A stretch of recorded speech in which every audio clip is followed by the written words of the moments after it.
have good news and bad news. Hey, I'm Dr. Patty Barch. I'm a traditional naturopath, founder and owner of Naturally Unbridled Wellness and naturallyunbridled.com, where we focus on wellness solutions, not disease management. This is Down the Ridge with Dr. Patty. This is not medical advice. It's for entertainment purposes only. Nothing I say is true. Don't listen to me. Well, first, the good news. Oh, no, before that, thank you to everyone who reached out to wish me a happy birthday yesterday. 54. Hello. Yeah, so thanks for that. Okay, the good news is Tori had her baby on Friday. Healthy baby boy, Leo. So we're all very happy for her and her husband Dalton and little Eli. It's great that they have this wonderful new addition to their family. That's the good news. Here's the bad news. You're gonna have to learn how to cook.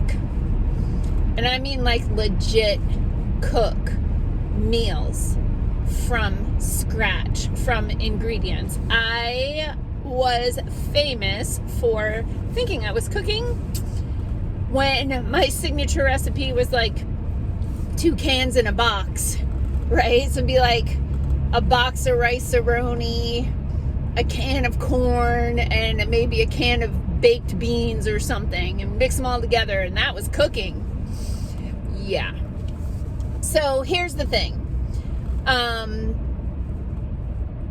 You cannot have health by eating everything that comes out of a package, right? You cannot have health if you're having frozen pizza and healthy choice meals. Like, it's been so long since I've eaten that crap that I can't even remember what it is. But there's this great movement. I'm so encouraged and inspired that the veil is being lifted and people are realizing that the reason we are so sick and so medicated is because we eat a crappy diet full of chemicals that cause inflammation in the body. They're toxic. So the body mounts an immune response to try to get those toxins to be either broken down and stored or excreted. And while our bodies are really good at managing natural toxins, they don't have the mechanisms to break down these synthetic chemicals that do not occur in nature. So we are designed to break down things that occur in nature, not things that occur in a laboratory. So if you're eating processed food that comes in a package full of chemicals that you put in the microwave or the oven or add a little water and put it on the stove, you are creating inflammation, therefore you're creating disease. Okay, so where do you start? I've been giving a lot of thought to this, and there's a few things that just some tips, and I'm sure I'll think of more that I'll drop into other videos, but you need to have a few good things in the kitchen, right? So these are some things that I would recommend. So one, a wooden cutting board. We're eating microplastics from the plastic cutting board, so I got rid of most of mine. I am still saving some to use as trays. But get rid of the plastic cutting board, get a wooden cutting board, look on YouTube how to care for it. Don't put it in the dishwasher. Ask me how I know. Wasn't me.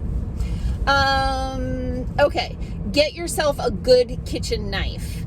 Everybody kind of has their own style of knife that is their preferred knife. My preferred knife is actually a kitchen knife. It's got about maybe 4 or 5 inch blade. It's a Pampered Chef knife. I really love it. I keep it sharpened on an old knife sharpener that's on a set of really crappy knives that I actually inherited from my grandmother, but they're handy for different things. But the best thing about it is the knife sharpener that's built in that I keep my good knives sharpened with. A sharp knife makes a big difference in how easy it is to do things in the kitchen, but you want to be careful with a sharp knife. Ask me how I know.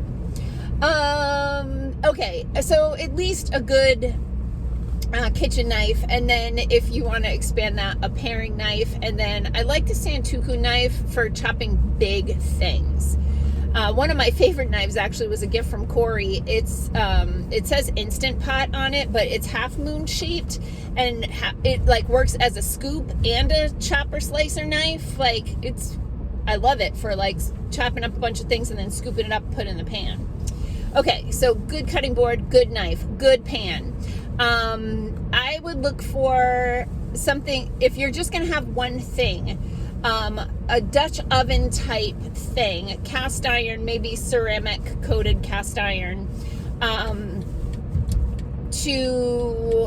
that you can use on the stove, has a cover, and you can also put it in the oven. So if you're going to just have one thing, you want to have that. Now, if you're going to have ceramic coated, which is also non-stick, there's a lot of advantages to that. If you're going to have ceramic coated, you want to make sure that you have wooden utensils, so you don't scratch the ceramic with a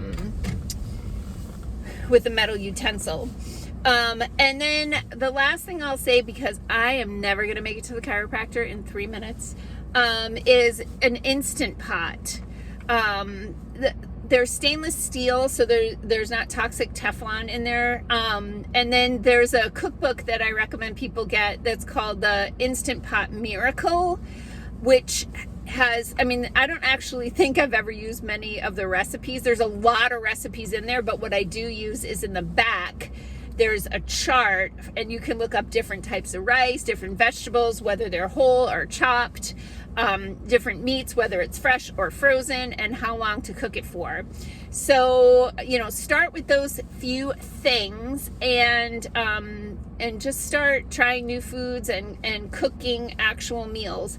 I'll provide more information on this as I think about it, but you have to really realize that nothing you eat or drink is neutral. It's either feeding disease or fighting disease, and health starts in the kitchen. Peace out, peeps. Have a healthy day.